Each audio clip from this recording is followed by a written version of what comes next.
Good evening and welcome to the Marion Minor Cook Athenaeum. My name is Wesley Whitaker and I'm one of your Ath Fellows this year. Many progressives see California as a model of enlightenment, a place where a high-tax, high-service state can foster a strong economy. California has a larger GDP than France, making it the sixth largest economy in the world. It also has one of the highest per capita GDPs and median incomes of any US state. Despite success in overall economic activity, however, over 14% of Californians lacked enough resources to meet basic needs in 2016, according to the Public Policy Institute of California. According to the Census Bureau, California ranks 21st in the nation on the official poverty measure, but ranks higher than any other state with the supplemental poverty measure, which includes the cost of housing and utilities. With California being one of the most expensive real estate markets, it's no surprise that housing is the primary driver of poverty in our state. Over a 3-year period in Sacramento, the median rent for a one-bedroom apartment has risen from about $900 to $1,200 a month, according to Zillow. A single mother working 40 hours a week at $15 an hour would spend nearly half her gross income on rent. And Sacramento is cheap, as you all know, compared to other markets like Los Angeles, where median rent from a one-bedroom apartment is about $2,300 a month, and in San Francisco, the median price is approaching $3,700 a month. Even with Democratic control over both the legislative and executive branches, the state government has been unable to prevent what can now only be called an outright housing crisis. As rents continue to rise, residents must find new sources of income or move, contributing to rapid gentrification in urban areas. Our speaker tonight will argue that California is losing its battle against poverty because of progressive policies that predominantly harm millennials, minorities, and the poor.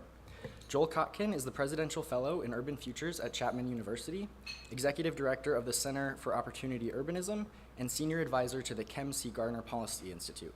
He's Executive Editor of NewGeography.com and writes the weekly New Geographer column for Forbes.com. He's a regular contributor to the Daily Beast and Real Clear Politics, and his most recent book, The Human City, Urbanism for the Rest of Us, has just been published by the Agate Press, and he is the co-editor for an upcoming book, Infinite Suburbia, a book of 52 authors contributing separate essays.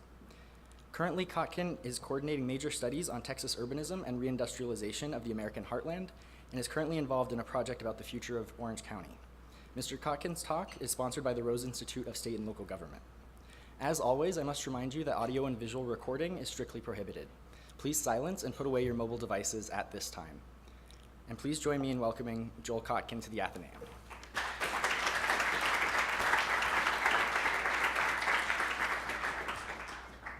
Well, from the conversation I had with the wonderful kids at the table, I think that a lot of them have been taught a lot of things that may not exactly be true. So anyway, I'm going to try to correct at least some of that. And also just to sort of give you a different perspective, California has had, has many of its defenders, a lot of, it's almost become, as it was suggested, it's become the model for Blue America, if you want. And we have to understand, okay, if that's the case, then what does this mean for the rest of the country, not just California? So I'm going to go through a bunch of different things. Just so, a little information, I came to California in 1971, lived in LA from 75 to 3 years ago when my family moved to Orange County. So I've been around. I knew Jerry Brown before he was governor the first time. So that's, what was really funny, my editor, Brian Kaye, who I think also was here at one time, he said, I wrote a column and Jerry wasn't very pleased. He said, I can't believe that guy's still writing. And then Brian said, well, he's 15 years younger than you. So so for 15 more years, I can get the bloviate, right? Okay. So let me just talk a little bit about this. And by the way, let me just say something. We're going to miss Jerry Brown because what's coming next is going to be worse, because at least Jerry is smart. All right, basically, this is what we found. The whole policy in California, which drives almost everything now, is Jerry's obsession with the GHG and how California is going to somehow change the climate, which, just if you do the physics, is just absurd because we're like such a tiny part of the greenhouse gases. And like the rest of the United States, we generally are producing less, not more. The growth is someplace else. Anyway, but the funniest thing is when we looked at it, since 2007, our reductions are actually somewhat less than the national average. Transit, everyone talks about transit. I remember, this is where you're showing your age, I remember when they started building the LA subway, and I thought it was great, and wow, and I grew up in New York, we're gonna have this wonderful subway system. $16 billion later, there are fewer people taking transit in LA than there were in 1990. So something isn't working, and we ought to think about something else. I think we're headed towards a bifurcated society. My new book is about the resurgence of feudalism in the 21st century, and California's a pretty good model for that. Young families are leaving. That's when we look at the IRS data, the group that's leaving the most tends to be about 35 to 54. Usually with middle-class incomes, they want to buy a house, want to raise a family, can't afford to do it. When I ask my students, how many of you are going to stay, maybe out of 35, maybe 2 think they're going to stay. Now, they may hang out for a couple of years, but eventually they don't think they can stay here. Outside of the Bay Area has had an enormous expansion. It just happened to be the place where, as this transition to a digital economy took place, that's where the venture capital was, that's where it was easiest to start companies, the whole infrastructure was there. Outside of that, actually, the rest of California has actually done pretty crappy. It's the extraordinary growth in the Bay Area that makes California look a lot better than it is. And of course, if you don't live in the Bay Area, or if you don't want to live in the Bay Area, it's not so great. So I'm going to try to get a little bit about some practical steps that we can take. Politically, I consider myself an old line Pat Brown Democrat, so you can take that any way you want. Okay, we'll look at change of employment. And if we go from 2007 to 2016, California does a little bit better than the US, considerably worse in some places. But look at San Jose and San Francisco, astounding growth for a developed area. But then look at LA and Orange County, about 4%. So about 50% below the national average. So that's just in overall jobs. Then we looked at high wage jobs, and what we found was San Francisco, San Jose, Alameda, San Mateo created about 200,000 high wage jobs. These are jobs about over 70,000, which, as you know, San Francisco, 70,000 means you're homeless. So 200,000 jobs there. The rest of the state has actually seen a decline, and LA, Orange, and San Diego have had negative, as has Orange County. One of the things that's really interesting is Orange County, which has an educated population, very good infrastructure, has had a fairly moderate to conservative government, is still losing high wage jobs. So we understand overall that most of the jobs being created in Southern California in particular are very much on the low end. If you take a city like Anaheim, used to have Mayor Tate told me they had about 30,000 aerospace jobs, which paid pretty well. And that employment has disappeared completely, and it's been replaced mostly by hospitality jobs, which don't pay very much. And so, obviously, this is what leads to our poverty issue.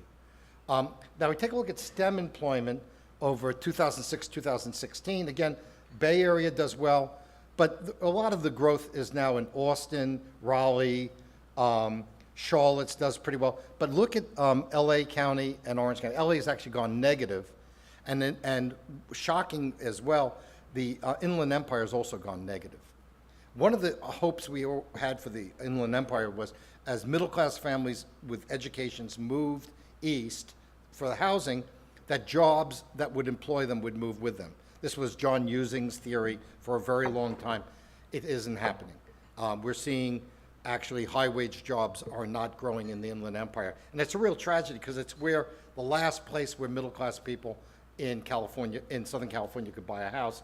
But if they do that, then they've got to deal with the 91, which is kind of a fate worse than death.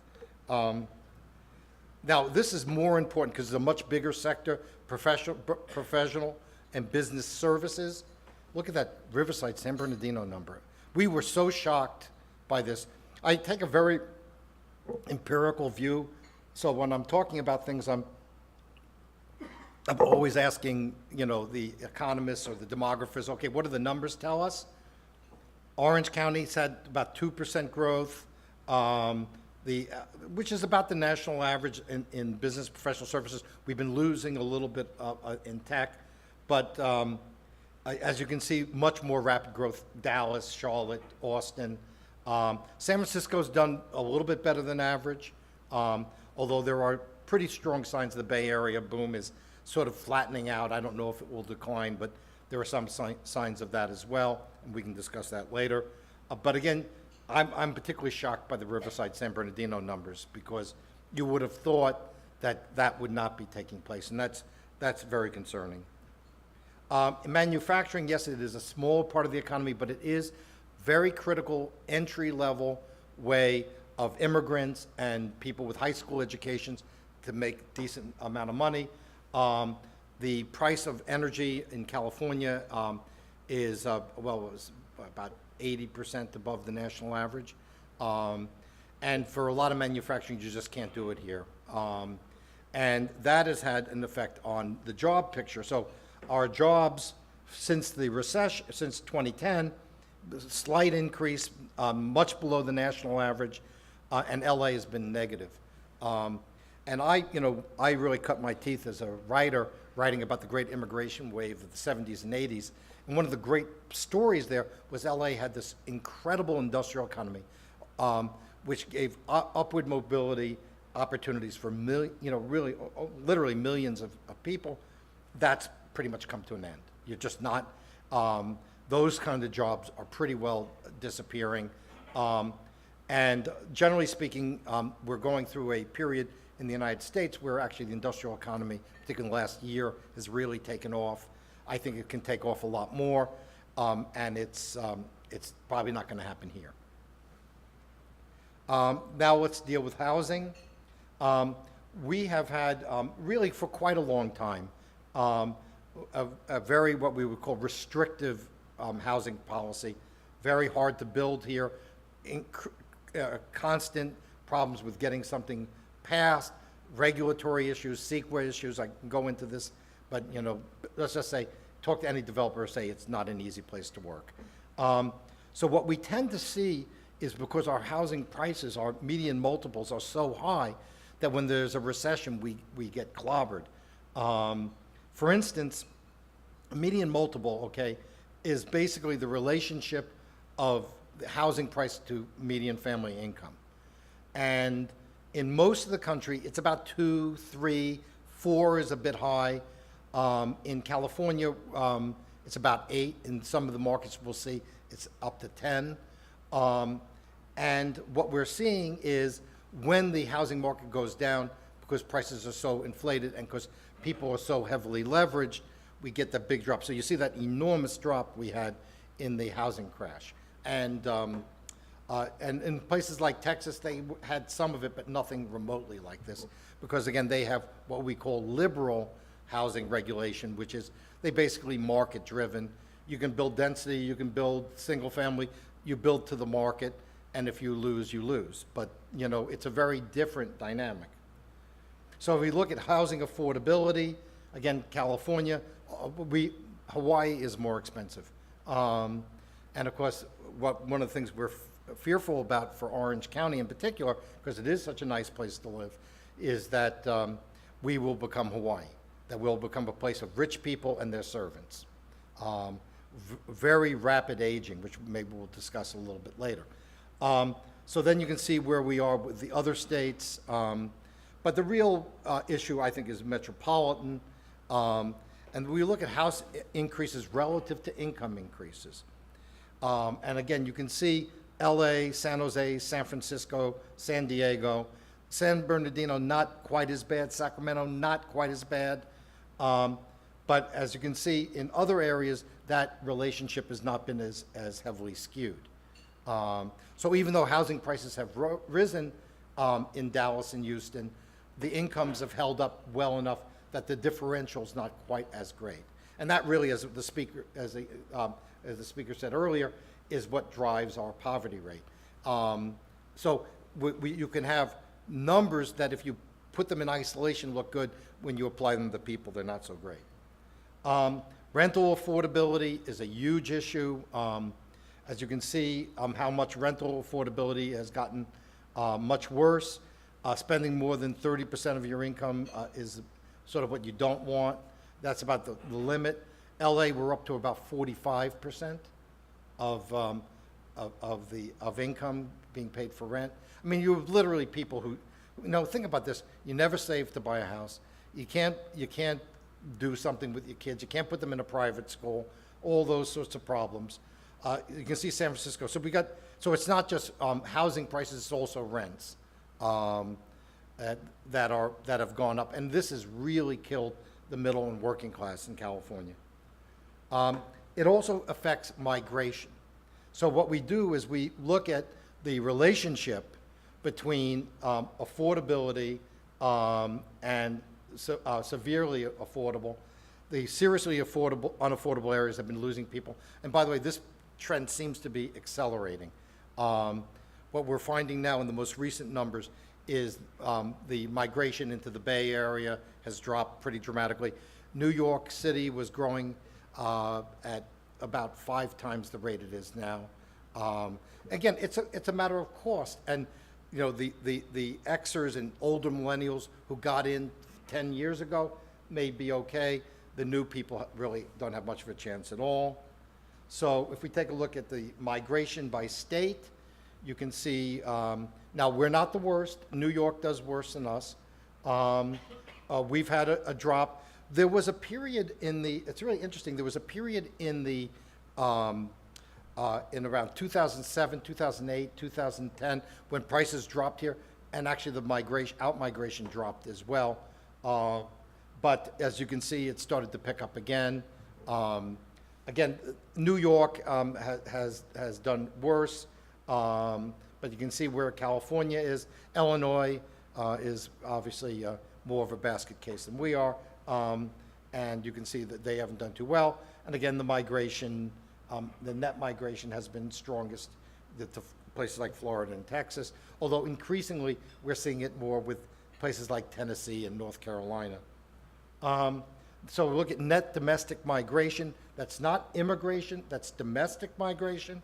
And you can see now that's people who are moving from one part of the U.S. to another. And you can see San Francisco, Chicago, LA, New York, San Jose, all negative. Sacramento still positive. And San Bernardino, Riverside still positive over this 2015. Although, as we were discussing at the table, the Inland Empire migration has been much less. I think the most recent numbers I thought was 9,000 last year. Nothing like what it was before. Again, Fort Worth, Dallas, Houston, Austin, all with positive migration. Now, the important thing about domestic migration is it tends to skew young and tends to skew educated, because generally working class people don't emigrate nearly as much as educated people, and older people emigrate much less than younger people, for all sorts of reasons. Okay.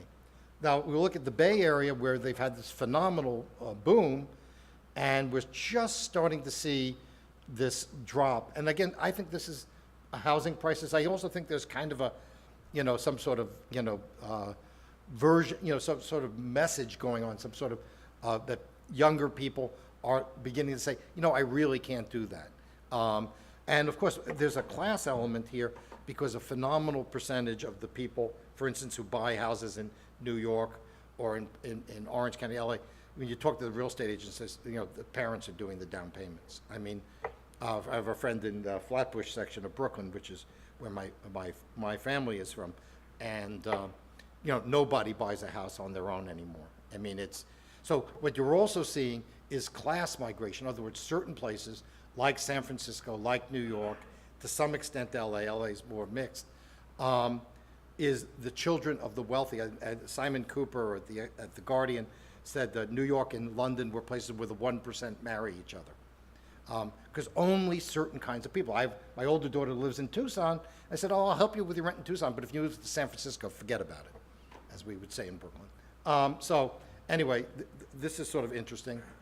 And then we did this domestic migration by age. The brown people will say, it's the white, old, stupid people who are leaving. Well, not really. It's 35 to 44. It's also, by the way, 100 to 200,000 income. There are poor people leaving, but most of the poor people who leave, if you move to Texas, you don't go for the government programs, that's for sure. So what you have is, you can see very different pattern in Texas. So when I'm speaking to a business group in Texas, generally speaking, audience is about 10%, 10 years younger, and about 50% more Hispanic. Just huge difference in sort of the business culture that you see there. California is also, you see this, there's a loss in the, obviously among the young. Generally speaking, California does a little bit better with millennials, still negative, but not bad. This reminds me of a really interesting interview I did on the Orange County project, where we went to a very good architecture firm, well-known. And I said, well, how the housing prices affect you? He said, well, you know what? I can get the kids right out of school. They're, they go live in Laguna or in some, Huntington Beach, and they enjoy it. And then when they get to be about 28 and they think about getting married, maybe having a family, buying a house, they leave. So they've put satellite offices in San Antonio and Dallas. And that's something we're seeing a lot of too, is companies may even stay here in some cases, but they'll move their expansion elsewhere. In some cases, the companies have moved themselves. Just talked to a guy the other day from Yorba Linda, a box manufacturing company, mostly Hispanic workforce. Basically, he's going to stay in Newport Beach and he's going to move the company to Texas. So you'll see a lot of that as well. If you see the Orange County wages versus qualifying income, you can see that a biomedical engineer by themselves could not afford a median price house in Orange County. So even with an education and with a good job. And if you talk to people who try to recruit, let's say faculty to UCI or Chapman or USC, one of their biggest problems is the housing differential. Same thing with companies. When Toyota moved to Plano, the biggest reason was they couldn't get the people they wanted because, let's say you get a bright engineer from University of Michigan, you want to hire them, but you can't hire them because they can't buy a house there. We've seen this huge drop of that kind of migration, which, by the way, we had a lot of when I was living here when I was younger. So we look at one of the big issues is 25 to 34 home ownership. And again, California is pretty close to the bottom there. So there's fewer and fewer younger people buying homes. What's interesting is boomers in California have home ownership rates roughly about the same as the rest of the country. Our young people, our millennials, have a substantially lower rate. So there are certain groups that do better than worse. Crazy housing policies are great for people like me who bought their first house in 1980. And not so great for my daughters, but great for me. So if we look at the change from 1990 to 2015, generally speaking, millennial home ownership has dropped. People get mature, they mature later. Adolescence seems to last forever for some people. People get married later. The economy has not been as strong. But you can see California, the country was about 15, California's 25, Riverside, San Bernardino is 25, LA is 30, San Jose is almost 40. So what we have is if young people want to buy homes, then they're really in a bad situation. Some of the people in this room may be young enough, they haven't got to that thought process yet.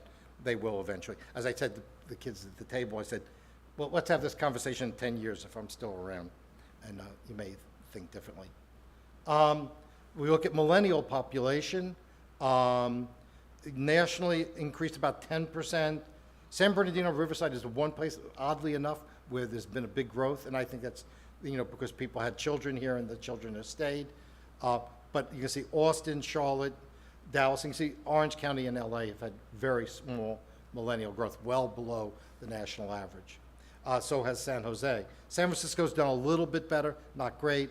But basically, the Silicon Valley that I remember working in the early 80s was a very young place, and it's not as young. There are not as many young people coming in as there were in the past. And we take 25 to 34. Again, you see the same pattern. Big growth in places like Charlotte, Dallas, Denver, Nashville, Phoenix. Very minimal growth in San Francisco, San Jose. What you may be seeing a lot of is people go, let's say, to the Bay Area or even to LA in their 20s and they leave. We certainly see this in studying New York City. That's a very profound shift. Once you get over 30, everything changes. And I'm just working on new numbers on each age cohort, and it changes pretty dramatically by age cohort. This is a really interesting one, which is school-age population, which has not been growing very much in the U.S., but has dropped significantly. LA County has the biggest drop in school-age population of any place, any major place in the United States. Orange County also, which is interesting because we have good schools and a fairly high percentage of people with children. And again, you'd see the big growth: Phoenix, Nashville, Denver, Dallas, Charlotte, Austin. San Jose has had some, but not much, but significant. San Francisco is negative. And of course, the city of San Francisco is renowned for having very few children. Of course, sort of the urban legend is that meant about 60,000 more dogs than kids. San Francisco has just got a minimal population of young people. So, the only hope for the Republican Party is that they've got to wait for all those people to die off and they don't have any kids. So, but I won't be around to see it, so we'll see. Then the ratio of old to young. This is a big global issue I've done a lot of work on. Orange County will have the largest percentage of people who are, so you'll have almost 40, for every 100 people in Orange County, about 40, close to 40% will be 60, as a ratio of 15 to 64, will be over 65. So what you have is a rapidly aging population.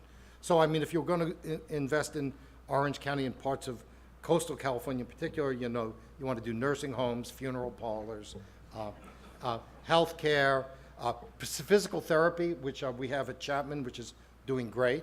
Not so great if you're in the diaper business. Adult diapers, I guess.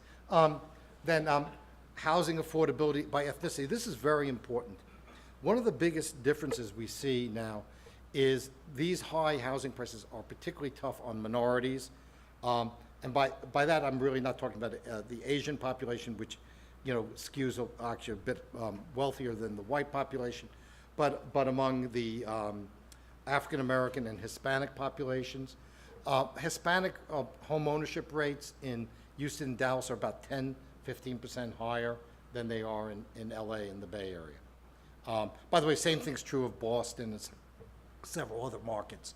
So basically, they're the ones who are actually hit the hardest, because if you have very high, for instance, down payments, if your family was poor to start with, where are you going to get the money? The role of inheritance is going to be huge and get bigger and bigger nationwide, and particularly in California. And then we get into the basically the housing adjusted poverty rate of about 20%, higher than any other state, higher than Mississippi, higher than Arizona. And it's interesting that it's higher than places like Texas, which have a lot of immigrants. And and Arizona has quite a few too, Nevada has quite a few. But basically, we now have the highest percentage of poverty of any state in the union. That causes all sorts of other issues. And this is like a really interesting study, which I think people ought to assign as reading for their classes if they're studying California. It was a United Way study, and it was called the Real Cost Measure.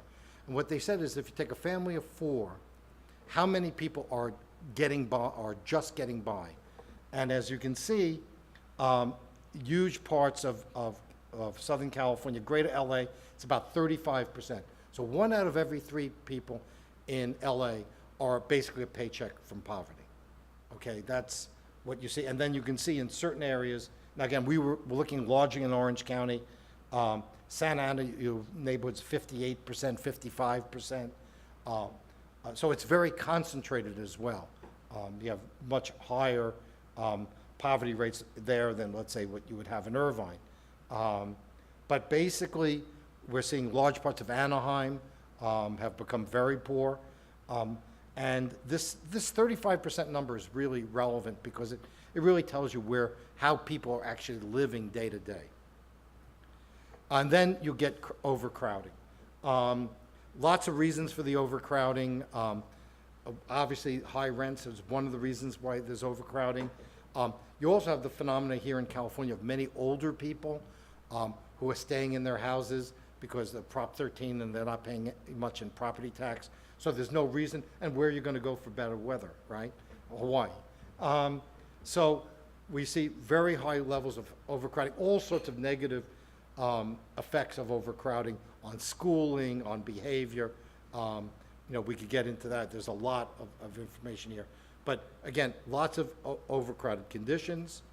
So, okay, so what's going to happen next with the millennials? Most of you are, the students are, you're kind of quasi-millennials. Might be in the next generation, but we've been studying the millennial generation as it is now. First of all, the survey data will tell you most of them want to own a home and raise a family. They may be weird, but they're still mammals. They're priced out of most California markets, again, unless you have a rich family. People don't understand the generational dynamics, that people change as they get older. I mean, I don't know why that's such a hard concept. I think businesses, and this is something we hear from our people we've interviewed in Orange County, they're really worried about where their workforce is going to come from in the future, because there aren't enough younger people staying in Orange County. If you look at UCI graduates, a diminishing percentage of them are staying in Southern California. So where are millennials in California? Where do they live? Well, yeah, they all live in downtown LA. 0.6% live in downtown LA, or in the urban core, including San Francisco. These are the 5 major metros. Most of them live actually in the older suburbs, some in the later suburbs, some in the inner ring, and some in the exurbs. But they're not all living in San Francisco or downtown LA. If we take a look at the change again, big population here in the Inland Empire, Orange County and LA, you can see is relatively small. And if we look at where is the population growing since 2010 to 2013, mostly in the early suburbs has been where the big growth is. The urban core is just very small. I mean, from 2010 to 2013, the urban core of LA gained about 1,100 millennials. Now, look, I think that's great. I think have a good time. It's wonderful, but it's not a big number. But if you're a reporter at the LA Times and you want to interview somebody without getting in a car, that's probably where you're going to go. So much of news media is influenced by the behavior patterns of the reporters. And if the reporters live in a certain place or they work in a certain place, who the hell wants to, go and interview people in Beaumont? Nobody. You'd much rather interview them downtown. Then we've asked many times what the millennials want. I've got about 20 studies of this kind. Almost always suburbs are what they prefer or what they say they prefer. And actually, when they actually make the decisions later, they're even more likely to do so. Actually, millennials are more millennials think suburbs are the ideal place to live than older generations. What's really interesting, they will be a little more big city, but not that much. What's really been interesting is the drop in the number interest in the countryside and small cities. I think among older generations, some of us remember parents, grandparents, aunts, uncles who lived in idyllic small towns. but the next generation, they really grew up in the suburbs, so that's kind of what they know.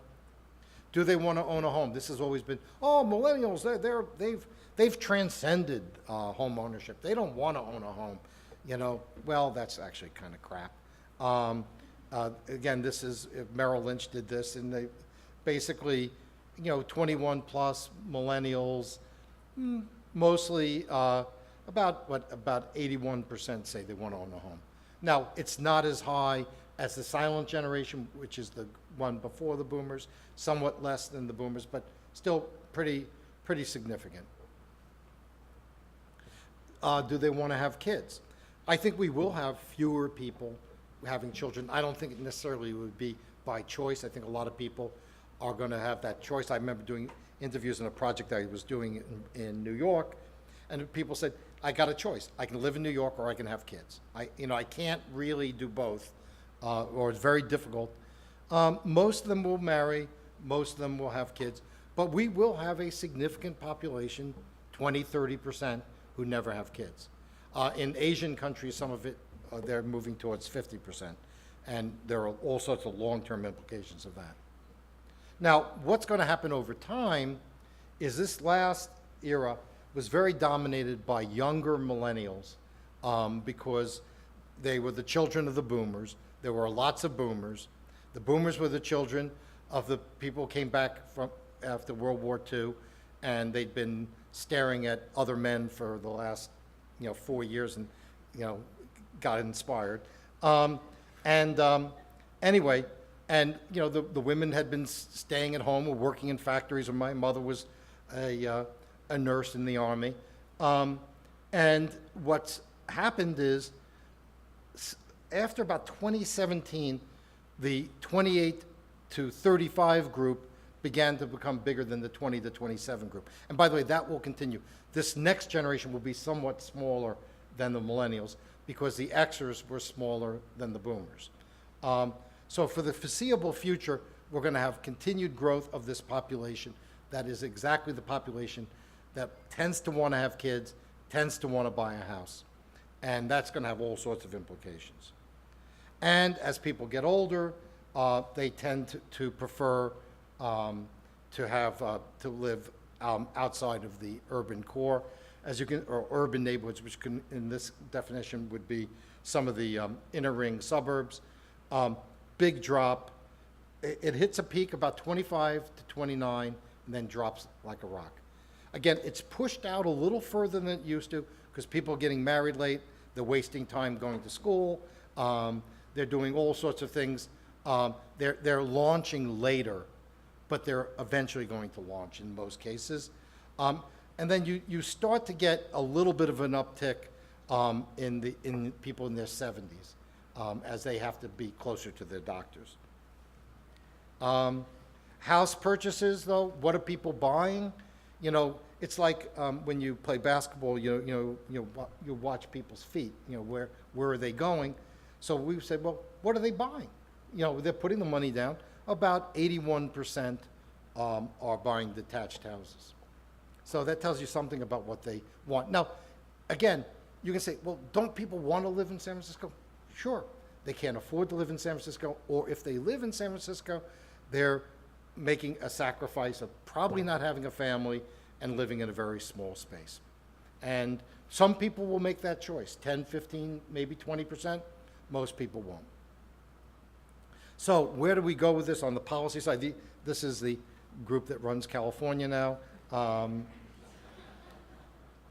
They're even older than me. The whole notion of the state, well, we're going to have green jobs, and that's going to be a big deal. I think that's what we tell our children when they won't go to sleep. If you start counting every bus driver and every sanitation worker a green job, you can make it look good. There are jobs in the renewable field, but it's not enough to really make a big impact. Forced density. Again, they were asking me, well, do I favor everyone living in the suburbs? No, I'm in favor of people having a choice where they want to live and having a reasonable chance of attaining it. If everybody in this room wants to live in a high-rise building on Pico and Spring Street, be my guest. I have nothing against it. What I resent is the idea that somebody in Sacramento has decided this is how people should live, and we will have policies so that they have to live this way. A high-speed rail, maybe there are some defenders of this incredibly stupid choo-choo, but it's obviously way over cost, and I know lots of people are desperate to get between, Bakersfield and Fresno, I don't know if it will ever be in my lifetime, and Jerry, I don't think you're going to see it. Transit, we'll talk a little bit more, it's like no matter what you show people in the results, they keep doing the same thing over and over again. Well, the reason transit isn't doing well is we got to spend another $16 billion because what we're spending so far isn't working very well. So we're going to double down on it. That makes a lot of sense, particularly when we're going into an age where transit in most parts of the country, not in the big legacy cities, but in most cities, is being systematically undermined by Uber, Lyft, and eventually autonomous vehicles, which is some of what we're working on. I think there's an attempt to socially engineer the state. And politically, it makes perfect sense. The perfect population for the current government is a huge population of poor people and a bunch of young people, affluent people, preferably without children, because if you have children, then you have to worry about the schools, and that will offend the teachers' union. One thing, despite all these policies, we're not building enough of either single family or multifamily. As you can see, if you look at Texas, you go to Houston, Dallas, there's much more construction of multifamily in those places than there are here. And single family homes are pretty, the permit rate is very low. And again, as you can see, San Jose is the one exception. San Jose has had quite a bit of multifamily. I'm writing a piece about the kind of city the tech oligarchs want, called Dystopia Now, which, believe me, you do not want to live in a city designed by Google. That's all I can say, if you value your privacy at all. But they have been building a lot of housing because of the extraordinary boom. So that's one place where that's been strong, but the rest of the state, not so much. Then let's talk about ridership. So the U.S. transit ridership since 2014 has dropped about 4%. Lots of reasons for that. Some of it is the problems with some of the big transit systems. I went to see my friends in Brooklyn when I was in New York last, and what was usually a 30-minute ride was an hour and 20-minute ride. Because the train kept stopping, you had to keep getting off and getting on another train. And I mean, I've been riding the subway since I'm 5, so I sort of know what I'm doing. But generally speaking, there's been some reductions. But look at LA County, and then OCTA is Orange County, and it's even bigger declines. You're talking about 16% decline in ridership. What is happening, and what nobody in the state of California seems to be concerned about, is that working at home is the fastest growth in terms of commuting. We now, in most of the United States, if you take out New York City already, there are more people working at home than taking transit. If you look at most metropolitan areas, the vast majority, more people work at home than take transit. And in LA, which is the densest metropolitan region in the country, has the best weather of any big city in the world, should be, and is an old enough city to have some of the things that you might want for transit. It's not doing particularly well, and work at home is increasing. I never can understand why the state doesn't encourage people to work at home. Actually, when I used to live in LA, I used to have to pay a fee to work at home, a special tax. And apparently, if I was making pornographic movies, I can get a break, because if you're in the movie industry, you get a break. If you're writing books, So the bottom line is, why are we not looking at this? This is the fastest way to reduce greenhouse gases. I mean, I can tell you, I work at home. I've worked at home most of my life. There are days, 3, 4, 5 days in a row where I barely start my car. We could move towards that kind of future. That would be one possible solution. The other thing is the idea that if you build more density, that will make things cheaper. That just is not the case. It's very, very expensive to build multifamily housing. And by the way, once you get up above, depends on what state you're in, but 4 or 5 stories and you have to substitute steel for wood, then the price really goes up. If you have to put elevators in, it gets very expensive. So townhomes are pretty good on cost. Not bad at all, but the taller the building, the more expensive. And in the current, we're looking at the new housing that they're building in California. It costs about somewhere between $500,000 and $700,000 per 2-bedroom apartment to build. Part of it is when you have planning regime, like say the Bay Area has a planning regime. Almost all development has to be on 5% of the land. You don't have to be Milton Friedman to figure out that 5% of land is going to be costing a huge amount of money. And so that acquisition cost is also very high. And then the greenhouse gases, this is a really interesting study, and now we're updating this. We calculated when people, there's a concept called leakage.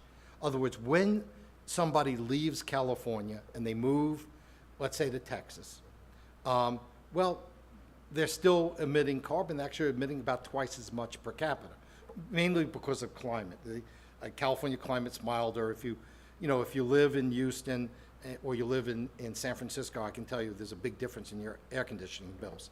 Then when you take an industry, including, by the way, agriculture, and you make it so it doesn't want to be here anymore, it goes to a place where the climate is more severe and the total footprint is actually much higher.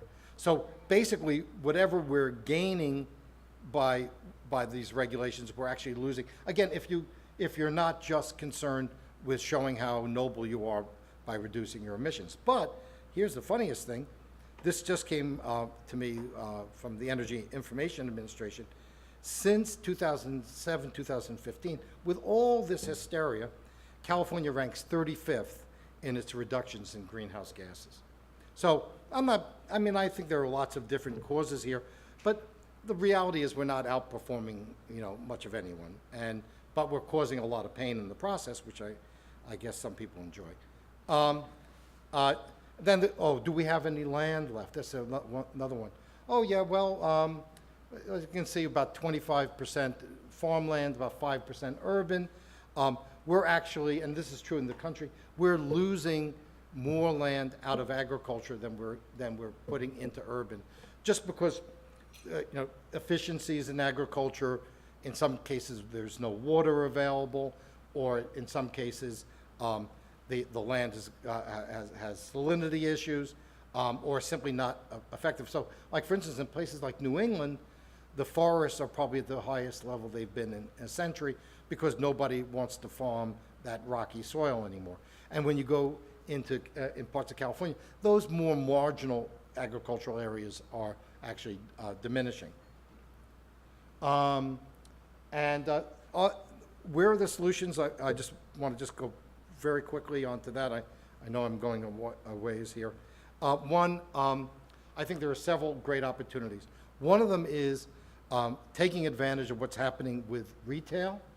All over here in the Inland Empire, in Orange County, LA, strip malls that are economically really have no purpose, in some cases whole malls. These could be converted into housing. That is the most logical thing. And the beauty of it is you already have the infrastructure, you already have the electricity, you already have the water, you already have the parking, and you're not screwing up somebody's neighborhood. I mean, one of the things, people say, oh, well, we need to densify people's neighborhoods. Well, people bought that neighborhood because they were expecting a certain kind of life. I can tell you, in my neighborhood, if they said, we're going to build a bunch of 5-story apartment buildings in your neighborhood, I'd be gone the next day. I didn't sign up for that. I've lived in apartments. I've lived in New York City. I chose a certain life. Most people in California have chosen a certain kind of life. We can build more housing. We just don't have to put it where people, already are living the way they want. And by the way, our single-family homes are actually among the densest in the country. The LA region is the densest urban region on the continent. As you can see, the decline in sales, I think we're just at the beginning of this. Been writing about this actually with a Claremont graduate, and I did this 20 years ago, called Main Street 2020, and we predicted this, and people said, no, that's never going to happen. Well, you can tell Jeff Bezos and his $100 billion that. But as you can see, what you've got is a huge opportunity. There's a lot of retail space that's going to be redundant. By the way, there's quite a bit of warehouse space, particularly in the coastal areas, and even some abandoned factories. We could certainly build housing there. I would like to see a lot of more townhouse, townhome, and I actually think one of the things they may think about is what my friends at Houston are developing, called boomer houses, which are one-story houses, because when you get older, you really don't want to do the stairs. One-story houses with little patios and an extra room for the grandkids. The kids, to hell with them. So this is one of the opportunities, and the other one is we can still build very efficiently housing out in the periphery. That could certainly be a big positive. I think one of the big issues we're going to have is how do we convince the aging boomers to move out of their houses? So we have to provide them with some sort of opportunity to do that.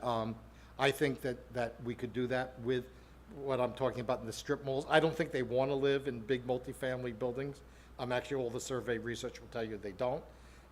But there's plenty of opportunities to build some housing in the San Joaquin Valley, and certainly in parts of the Inland Empire. The big problem is the economic part, which is that because California is losing a lot of its middle wage jobs, blue collar and otherwise white collar, there's no economics to support that housing, and that's a big problem, and that's part of the issue we have to face. So I'm going to end with a few solutions. First of all, we've got to change our regulatory rules so that they are more friendly to the middle class and family housing. I mean, the Democratic Party, of which I was a member, I worked for the Democratic Leadership Council when Bill Clinton was there, we've just completely forgotten the middle class. It's just not an interesting topic in the Democratic Party today. They're more interested in the high and the low, as my friend Fred Siegel calls it, the upstairs, downstairs coalition. I think we have to look at higher, how do we keep some of the higher wage, particularly those business service jobs that we're losing to places like Phoenix and Dallas. Or you even think about Tesla. Tesla, if he built a huge auto plant in Fresno, it would be transformational for Fresno. They're not going to go there because the regulatory environment is such that I don't think even Musk is that crazy. Transportation, I think we have to look at the 21st century. Some great things that can happen. Besides people working at home, we have much cleaner cars. The contribution of GHG of cars has actually been decreasing. And one of the really nice things is as we move towards Uber and Lyft, that's another way that people don't have to be as dependent on their cars. Also makes it much easier to live in suburban areas, so you don't have to drive everywhere, if you want to go out and get a drink.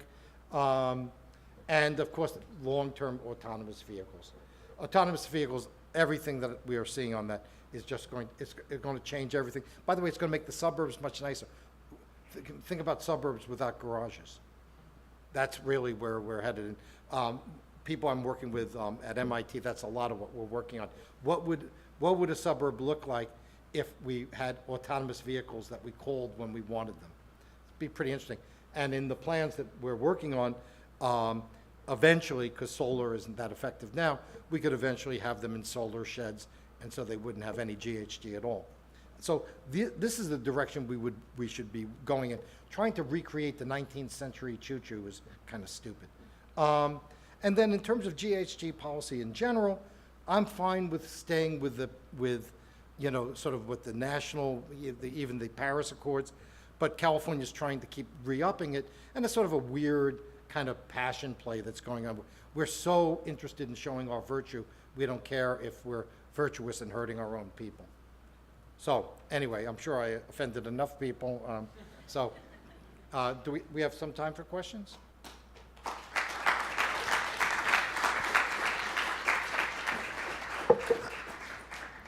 Thank you. If you have a question, please raise your hand and either Wesley or I will come and hand you the mic. Hi, thanks for speaking with us. In your interview with the with the Wall Street Journal, you said that you opposed the fact that there was such a limited supply of housing in a lot of cities, which drives up prices because supply is low. And that made a lot of sense to me, and it also made a lot of sense to me when the Los Angeles City Council and city government enacted a policy to allow for more building of taller buildings in Hollywood in areas that it had previously regulated away from having any urban development. But you wrote an article in City Journal about that policy saying that it would destroy the lush sense of California where it has beautiful blue skies in this pretty way it's developed in the past. And I'm wondering why, kind of to borrow your terminology, it's more important to maintain a lush sense of California having trees and Los Angeles looking different than New York than it is to prevent it from turning into the city of tech oligarchs who repress poor people from ever trying to move into the same areas they do. Well, first of all, key point, density doesn't create cheaper housing. It's expensive to build. You either subsidize it or it's too expensive. I mean, the housing that's being built in Hollywood, it's not being taken by poor people, it's being taken, in many cases, by investors. But there are ways that you can do it. See, I used to live in Hollywood. If you live in Hollywood, it's already crowded. If you put, we're not talking about the countryside, we're talking about a place that was a nice, middle-class, quality of life place. You can still build housing on the strip malls. You can still build housing on the periphery. Going into people's neighborhoods, I don't think it's a great idea. I can tell you, I've seen it in Sydney, where they've literally allowed them to do whatever they want. I thought my voice would carry. And you can see wonderful old neighborhoods that are being destroyed.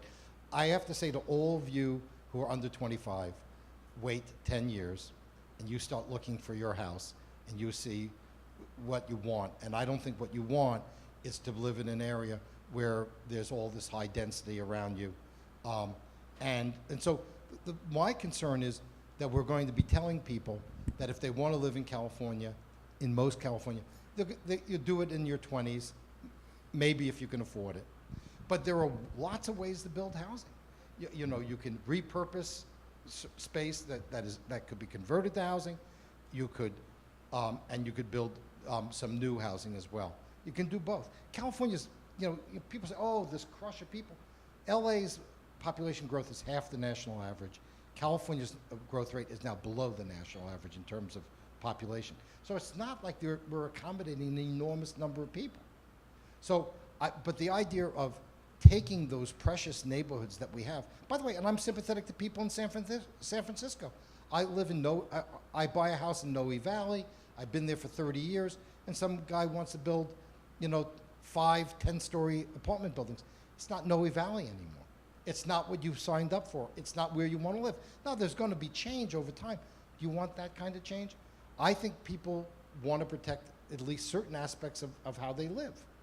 And most people want to live on a tree-lined street with moderate to low density. And you can still accommodate that without, and still create housing.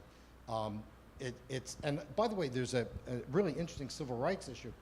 I have a letter from 200 civil rights leaders here in California who are very upset with this Wiener bill where they're saying, if you're within a half mile of a transit stop, you could basically build whatever you want.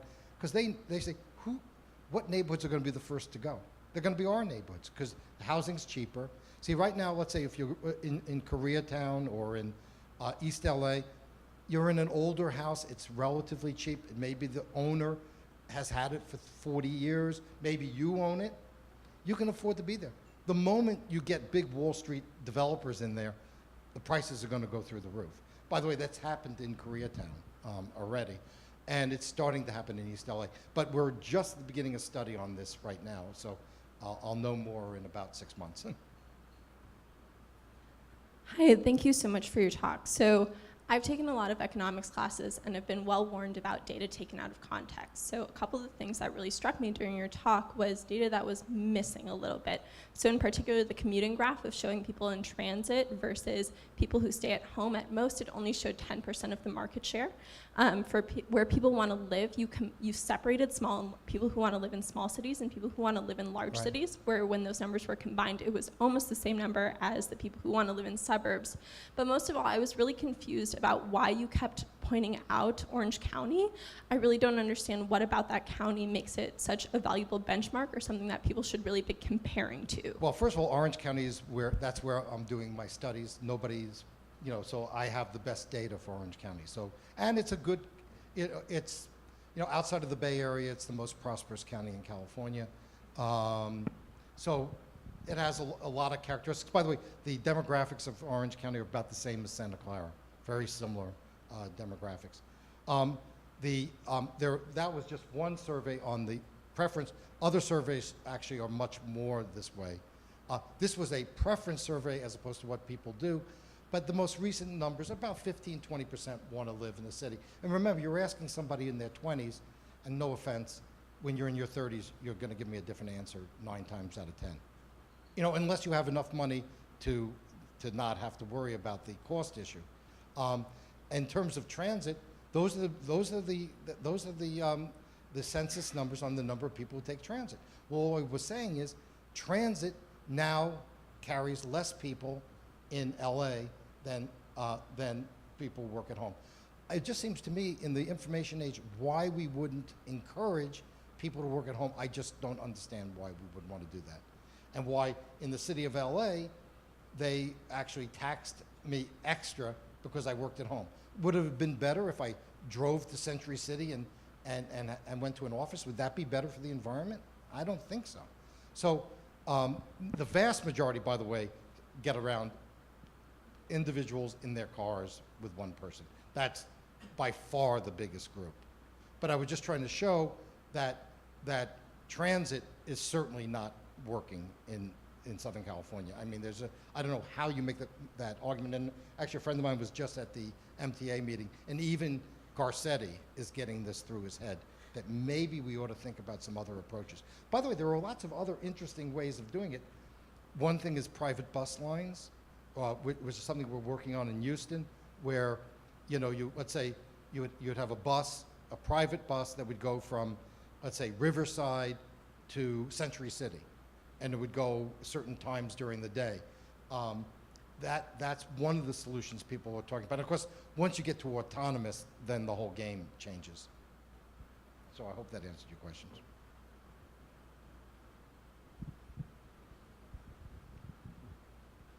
Hi, thanks so much for coming out tonight. What you said about how denser housing is not necessarily cheaper housing really resonated with me, because I'm from Seattle, where there's a ton of new apartment buildings going up. And it's gotten very expensive. Yeah, they're almost all luxury apartments that aren't really cheaper than what they're replacing. So I was wondering, in your view, what the #1 most effective policy would be to lower housing expenses. Well, you know what? If I answer that one, I'm applying for a Nobel Prize. But what's happening in Seattle is what's happening almost everywhere. Much of the high-end apartments, particularly in desirable areas like Seattle, is very expensive housing. A lot of it is bought by investors. I think one of the things we may think about, I'm not going to, remember, I'm not a Republican, so I don't have to defend the free market on every strep. One of the things that we see is Vancouver and I believe Toronto have now put restrictions on foreign buying of apartments, because Vancouver has the highest, in the English-speaking world, the highest median multiple in the English-speaking world, because huge numbers of investors from Asia have bought houses there. So that's one thing, is you could conceivably do that. Again, increasing the supply, both on the periphery and in the city. And my preferred solution is to do that housing not in people's neighborhoods, but on, in areas that are now redundant. Those are probably the best ways of doing it. Thank you very much for coming to speak to us today. My question is regarding working from home. So you talk about how there's an increase in working from home and it's higher than the people who actually take transit. Right. However, with work from home, you have to be able to either be working in a startup company or somewhere where like a laptop is very essential to what you're doing. And then your proposed suggestion to like take away strip malls and then move those into houses, how would those people who are employed at the strip malls now be able to transition into work from home jobs? And then how would it kind of like allocate the economic resources to ensure that they are still working and supporting their family? Okay, those are really two different issues. One, on the question of people working at home, it's never going to be everybody. It's going to be a certain percentage. But you'd be shocked that like, my old plumber in LA worked out of his house. He had his truck decked out with all the plumbing equipment, and he didn't need an office. He worked at home. So there may be many more professions than working for startup companies. People who work for big companies can do this. People who are doing retail marketing, and of course I'm a writer. I've done it from home from I think let me just say, virtually from before there were personal computers. On the issue of the retail, that's a serious social issue. It's not going to be solved by keeping things the way they are, because those jobs are going away. And every retailer that I know is trying to figure out how to reduce the number of people that work for them. And again, some retail will go, some won't, but there's a lot of, I don't know if you've been to these strip malls where it's the 89th, Starbucks on the street, and a Verizon store and a payday loan, those kind of strip malls, they pay no real essential purpose. The good news is we may be moving towards a labor shortage, so that loss of jobs might not be as bad as we might think. But the alternative is to have these strip malls be essentially empty. I mean, if you drive along a lot of the strips here in Southern California, there's nothing happening in these strip malls. And if at best, they're very low-end businesses that employ very few people. But it's a serious concern. I did a program for Jeff Bezos in Florida, and that was his question was, where are the next jobs going to come? Because Jeff Bezos is going to try to eliminate every job he can eliminate through technology. So that's a really important question: is what do we do next? But in the short run, we seem to be heading towards a period where there's a fairly strong demand for labor, and also it'd be great if people, instead of working in 7-Eleven, actually got a skill and a career instead. And by the way, on the education side, since I might as well offend everybody, we would be much better off if a lot of kids didn't go to college or didn't go to four-year colleges and got skills and training. I worked in Louisiana, and these young people working in oil refineries getting some sort of minor kind of engineering, process engineering degree, they're making $80,000-$90,000 in a parish outside of New Orleans. That's actually pretty decent money.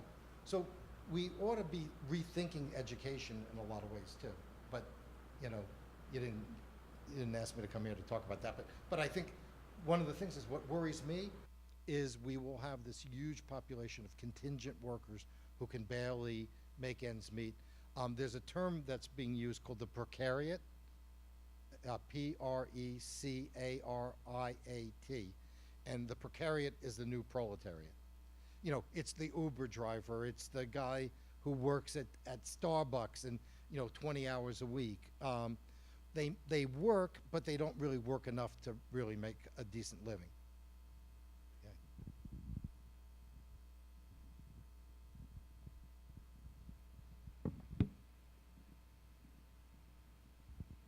Thank you for your talk.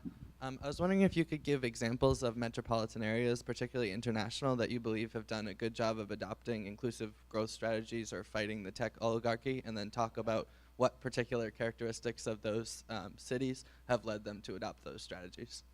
Well, unfortunately, you're probably talking about an ideal that barely exists. On housing, I can tell you that one of the most impressive accomplishments is Singapore. Now, it's a very dense place.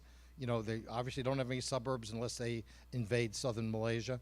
But they have something called the Housing Development Board, and I've done a lot of work with them. And what they do is they create housing, and then they sell the housing to the tenant. So you get home ownership, but everything is controlled, and they don't allow speculators. So, like, whereas Singapore maybe has a median multiple of 6, Hong Kong has a median multiple of 18. And the Hong Kong apartments are smaller. So, probably, you know, Singapore is a really interesting place because it's both hyper-capitalist and socialist at the same time. And one of the genius observations of Lee Kuan Yew was that a stable society is made up of people who own their own home, and that people have to live in a decent way. Lots of problems with the Singapore system in other areas, but they've done a really good job of doing that. The tech oligarchs, I don't know what you do. I mean, my fear, both from the sort of, if you will, Jeffersonian, Madisonian point of view, or from the point of view of a more traditional social democrat, it is a scary thing that so few people have so much money. It's Justice Brandeis warned us about that. Madison warned us against it, and I don't know how we do it. The Europeans, I'll give them credit. They are trying to break up those monopolies or restrict their access to our information, and that would certainly be a step in the right direction. In Toronto, the Google town they're trying to build, there's quite a bit of opposition, and maybe the Canadians will stop them from. I mean, when you read these plans, and then you read the investments that are going in from the tech companies into China with facial recognition, I mean, it really is. It's not 1984. It's Brave New World. But nobody knows what to do. These companies have gotten so rich so fast, have grown so quickly, and now squash most of their competition. Nobody has figured out the answer. I wish I had a good one. But on the housing, at least I got something for you. Right.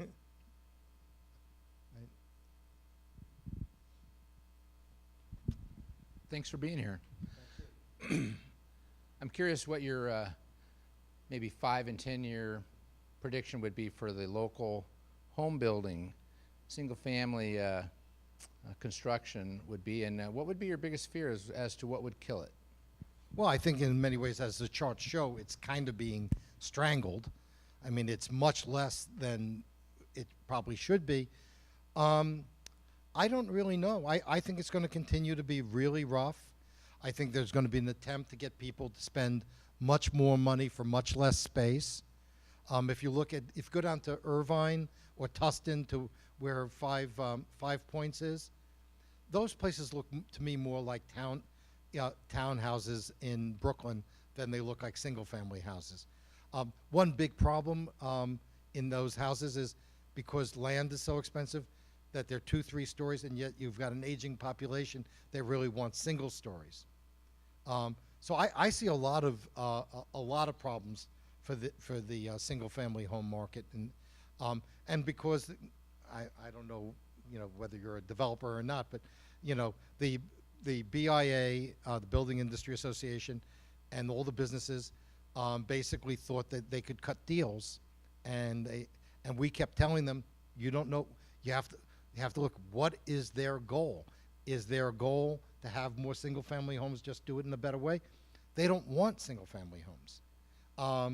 And so the bureaucracy doesn't want it. And I was talking to a friend of mine who's an attorney who represents some of the developers. She compared them to people with the Stockholm syndrome. They've been beaten up so much that actually now they actually like it. And that's kind of what the California business community is. Very different, by the way, than when I work in Texas, where whether they're high density or low density, they're not going to let the government tell them what to do. At least they're going to fight back. California business is pathetic, frankly, in terms of its willingness to step up and fight. Everybody's sort of looking to cut their own little deal for their little job. Meanwhile, most of the stuff gets built elsewhere. Unfortunately, that is all the time we have this evening. Okay. Please join me one more time in thanking Mr. Kotkin.